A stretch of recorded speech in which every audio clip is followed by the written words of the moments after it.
Hey guys, hope you're still hanging in there. Just want to let you know that we're moving on to a new chapter with notes, and that's going to be meiosis, not mitosis. A little different, but the layout, the things that we do, the assignments will all be very similar. And so that'll help you understand and get into a better rhythm of doing the assignments and getting them in on time. One thing that's changing with assignments is that you need to make sure you get them in on time, or there will be some penalty for that. You can check your email to learn more. Also, be checking your email in the class wall and any other things that I send you as much as you can, because that's where you're going to be in the know and know what's going on. Also, be looking for the class wall for extra credit opportunity coming soon. With that being said, let's switch over to our notes. So meiosis, like I said, it's like mitosis. Let me switch my hand. It's like mitosis, but it's not. Mitosis is for body cells, also known as somatic cells. This is for sex cells, or also known as gametes, as we'll see. We'll look at chromosomes. There are two types of ways that the information in chromosomes can be established in the cell, or in the nucleus, I guess you'd say. The first one is going to be diploid cells and then haploid cells. So when a cell is diploid, it means it's got two sets of genes in it. Our body cells, which have 46 chromosomes. So you can see here, those are all diploid cells. When we did mitosis, we made an exact copy of each of those cells so that all of our cells would be the same, so there wouldn't be any mutations or any kind of problems. When we're doing meiosis, we're going to be making haploid. And so we're going to be going from that 2N, which is whether it's represented 2N, two sets of genes. All right. And so we're going to be reducing that to each of our body cells in humans having 23 chromosomes, making it haploid. Like I said, these are called gametes. They're the sex cells. They're used for sexually reproducing organisms. What's going to happen is that those two cells, you're going to give up half of your genetic information. A mate would give up half of their genetic information. The two halves would come together and then make a whole, or a diploid cell. So you can see that here, two haploid cells confuse to make a diploid cell. That's what happens in reproduction, that process. It's called fertilization, and it makes a zygote. We'll get to that later. Meiosis is going to deal with the production of sex cells and gametes, sperm and egg. Like I said, mitosis, which you see is a different color here, dealt with the production of body cells, which were identical copies. Those were diploid. Can't stress that enough. Meiosis, different. We're going from, instead of going from diploid to diploid, we're going diploid to haploid, having half the amount of information. It's a reduction division. And so this time, instead of just doing PMAT, or prophase, metaphase, anaphase, telophase, we're actually going to do it twice, 2 consecutive rounds of division without stopping. So without further ado, let's get into that. The first, before meiosis even starts, you have interphase. Interphase in meiosis is just like interphase in mitosis. It happens before any division occurs. Cell's going to go through that. It's going to grow, replicate the DNA, make the copies during that S phase, do any kind of final preparations, and then once that G2 is finished, then it will move into that M phase for meiosis this time instead of mitosis. This is more linear than more of a cycle, because we're not going to regenerate back into it, because the cells are going to go out and do something. So the first stage, or the first part of the division, is meiosis 1. In meiosis 1, prophase 1 of meiosis 1. So prophase, metaphase, anaphase, telophase, those are all going to have a Roman numeral after them, symbolizing 1. When we get down to the second one, meiosis 2, it'll have a 2 next to those.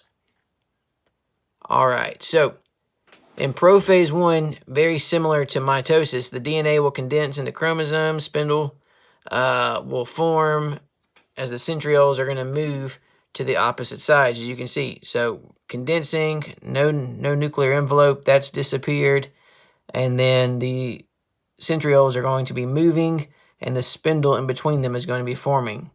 What's different about prophase 1 than mitosis is that you have this process called synapsis, which is the pairing of homologous chromosomes. Homologous means similar, to form what's called a tetrad. A tetrad is when 2 homologous chromosomes line up, ones that are similar, pair up next together, And then once that happens, a process called crossing over, where they will twist, break off, and exchange bits and pieces of information. The reason that the cell does this is to increase the genetic variation of each individual cell. All right, metaphase 1, spindle fibers are going to attach to the centromeres on each of the individual chromosomes within the tetrad. Once that happens, they're going to line them up, and then they're going to line them up double file. So in mitosis, we lined the X's up single file. This time there's double file because they are a pair. And then that is it. The way that it lines them up is completely random. Also, once again, to increase genetic variation. Anaphase 1, those chromosomes, or those homologous chromosomes, will be pulled to opposite sides. Just like in anaphase of mitosis, when the chromatids get split, this time we're separating whole chromosomes so that we're splitting up those tetrads. In telophase 1, the nuclear envelope reforms, spindle disappears, and a cleavage furrow is present as that one cell begins to divide into 2 cells. And so you can say cytokinesis 1, it's also commonly called interkinesis, because it's not going to go through interphase, and the cell is going to split, but that's not it, because as soon as that cell splits into 2, it's going to restart that division again. And so the cell divides. We now have a haploid, or half the number of chromosomes we had. And so we have 23 chromosomes, but each of those chromosomes is made up of 2 sister chromatids. And so we still have 46 sister chromatids that we can split up and make more cells with, kind of like in mitosis. So we must keep going. In meiosis 2, this one's going to be more similar to mitosis than meiosis 1 was. So prophase 2, chromosomes are going to condense, or they're going to be condensed, and this, whether you can see them. The nuclear envelope will disappear again. Spindles will move or form as the centrioles move to opposite poles.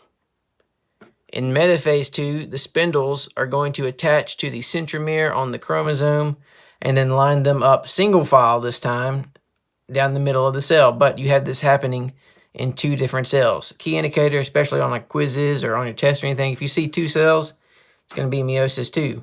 If you see 1 cell, it's going to be meiosis 1. Just a helpful hint there. And so then once those chromosomes are lined up in the middle, the sister chromatids are going to be pulled to the opposite sides, much like in mitosis. And then your nuclear envelope will reform around all of those sister chromatids, which will become their own chromosomes. The spindle will dissolve, the centrioles will just be there. But now you have 4 haploid daughter cells. In mitosis, we make 2 cells. In meiosis, we make 4, with half of the genetic information, 23 chromosomes each. These new sex cells right here are called gametes, and they are either going to be sperm if you are male or egg if you're female. Process of making sperm is spermatogenesis, and the process of making eggs is oogenesis. And then our last step, I know you're thinking, wow, we're only 9 minutes in, so we're doing good.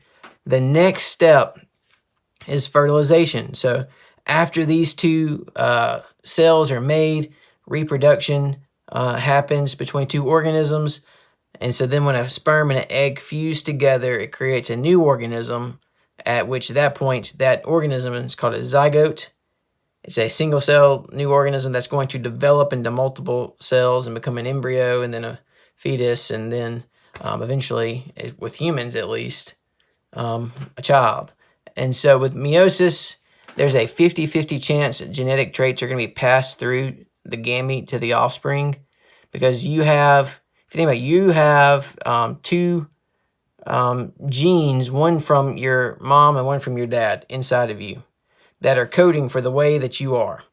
You are going to pass off one of those to your offspring, and then your mate would pass off one of theirs, and so then there'd be a combination of those. each of your gametes, each of these 4 cells are going to be different. That was what that crossing over and independent assortment did. It made sure that there was some variation to that. And so it's not like all of these are going to code or be genetically similar enough that it's going to make a similar looking organism. It'll be similar, as in that there'll be some things that do carry over, and you'll see some repetitive movement along that genome, but for the most time, each of those 4 are going to be different, which increases genetic variation and chances of what a child could look like, disease or disorder passing through family lines. All kinds of things are determined by that. And so given that there are 23 pairs of chromosomes in each of those 4 cells, or given that there's 23 pairs of chromosomes in humans, the total possible combination of a gamete, so if you have 2 sets of chromosomes or 2 sets of genes, and you can split them up 23 different ways, the way that you order those and the possible combination outcomes are going to be 8 million possible different outcomes for each of those. Which, if you think about it, in a zygote, if you combine the sperm and the egg, that's 8 million times 8 million. There's 64 million different possible outcomes for genetic variation and structure in the way that you are. And so it's pretty cool that you are that unique, and that, and out of all of the world, or out of all of the chances of you being the way you are, you are a 1 in 64 million chance. And so that is awesome that you get to be you, and you're unique and special, and just yourself in every way. So humans, just a reminder, human cells have 46 chromosomes. And so we maintain that number with gametes having half. If the gametes didn't have half, if they made diploid cells, then you would have 46 and 46 combining, and then that would make 92, which would not be a human. And so in order to keep the genome consistent, that's why this is important, so that there's not any kind of chromosomal disorder or any kind of problem in development that happens because the genome is messed up in some way. Which, there are things that do go wrong in this, and I didn't really add those or put those in because I was just trying to get the essential process down for you. But there are things that can go wrong with this, and then there are disorders and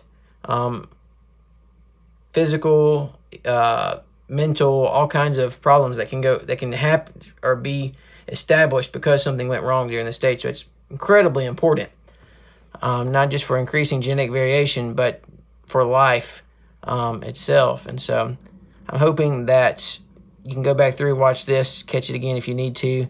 Try to keep this one shorter, and so hope that you are having a great day. Remember to do your assignments, stay on top of it, check your email, be looking at things, and just continue to try to stay on task. Y'all have a great rest of the day.